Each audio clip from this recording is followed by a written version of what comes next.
dan jaminan penghapusan dosa. Maka di sini kan sebenarnya kita didorong sebenarnya mempergunakan sisa hidup yang masih ada ini untuk setia sampai akhir mengasihi dan melayani Tuhan.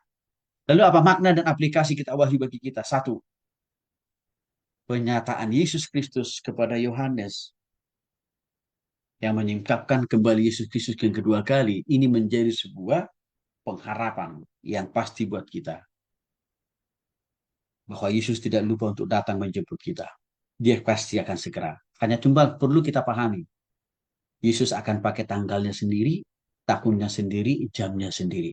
Tapi yang perlu kita imani, oh pasti kok. Bukan kira-kira. Dan berikutnya maknanya kita diberikan jaminan kemenangan di akhir. Bagi yang sudah sungguh-sungguh bertobat kepada Kristus, kita ada jaminan untuk masuk surga. Ya, dan itu yang didapatkan oleh Yohanes waktu dia mendapatkan kitab wahyu sesudah. Maka waktu dia pulang di Pulau Patmos dalam kesendiriannya, dia tidak marah sama Tuhan. Dia tidak memilih murtad atau mundur enggak. Dia tetap percaya kepada Tuhan karena dia yakin. Apa yang diwahyukan Tuhan kepada dia, itu ya dan amin artinya apa? Itu akan menjadi bagian dari kehidupannya nanti. Nah, kita belajar dari kisah kehidupan 7 jemaat ini di materi Bapak Ibu supaya kita jangan sampai tidak setia sampai akhir. Saya percaya kita semua sudah sungguh-sungguh bertobat kepada Yesus.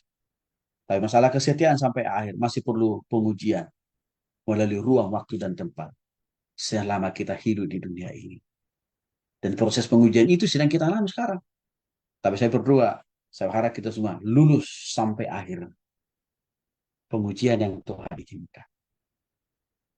Surga yang diperlihatkan Tuhan kepada Yohanes dalam kitab Wahyu memberikan dorongan kepada kita, saudara dikasih oleh Yesus Kristus.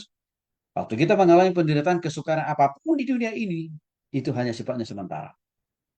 Bahkan tidak ada bandingannya dengan sukacita, damai, sejahtera, dan berkat-berkat melimpah yang kita dapatkan nanti di surga. Nanti. Jika kita jangan cepat pundungan, jangan cepat tawar hati, jangan cepat tinggalkan Tuhan.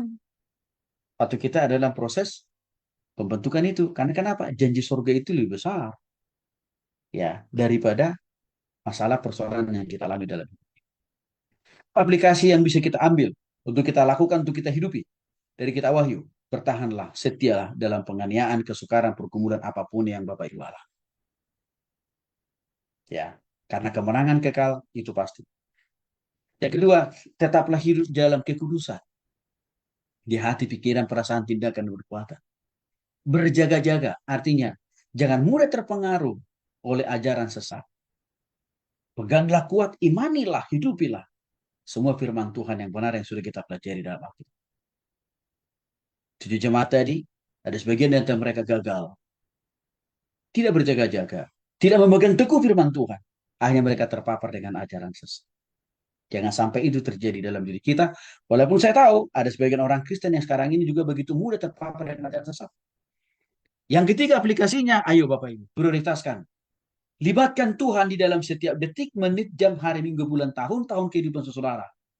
Dalam melakukan pekerjaan, dalam melakukan usaha habis, bahkan termasuk dalam melayani Tuhan. Termasuk di dalam mencapai cita-cita dan impian saudara. Libatkan Tuhan. Ya. Berikutnya, yakinlah kedatangan Yesus yang kedua kali. Pasti. Bukan nama-nama. Tapi kita mau sibuk meramal, memprediksi, memperkirakan hari, tanggal, bulan, dan tahunnya. Harusnya kita lebih sibuk untuk menjaga hati dan pikiran kita untuk selalu hidup di dalam kekudusan dan kesucian. Itu yang harus kita lakukan.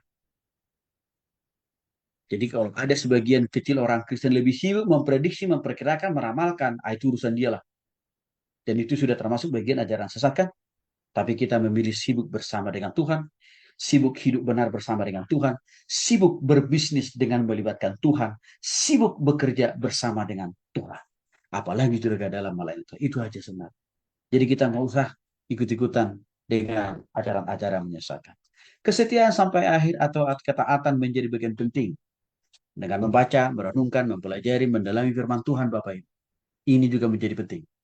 Karena tadi 7 jemaat itu ada juga di antara mereka yang tidak setia. Maka Tuhan koreksi, Tuhan tegur mereka. Kembali. Engkau setia baca firman tiap hari. Mari Bapak Ibu. Kita harus makin meningkatkan kualitas kesetiaan kita baca firman Tuhan. Jangan sampai karena kita udah merasa hamba Tuhan, udah cukup lah saya nggak perlu baca firman Tuhan tiap hari. Enggak. Saya berkali-kali katakan kepada Bapak Ibu. Saya pun tiap hari masih saat teduh kok.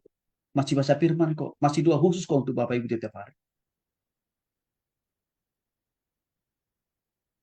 Walaupun tiap-tiap hari saya ya membuat bahan materi kuliah kita mengajari banyak orang. Tapi tetap bagi saya, kesetiaan pribadi saya bersama dengan Tuhan dalam doa saya, dalam saat tidur saya, dalam pembacaan perenungan firman Tuhan saya, tidak bisa digantikan oleh semua aktivitas yang saya lakukan. Walaupun aktivitas yang saya lakukan selalu berhubungan dengan firman Tuhan. Saya kira ini yang harus kita bangun, kita pertahankan. Masa-masa penantian. Tuhan Yesus datang kedua kali. Tuhan memberkati.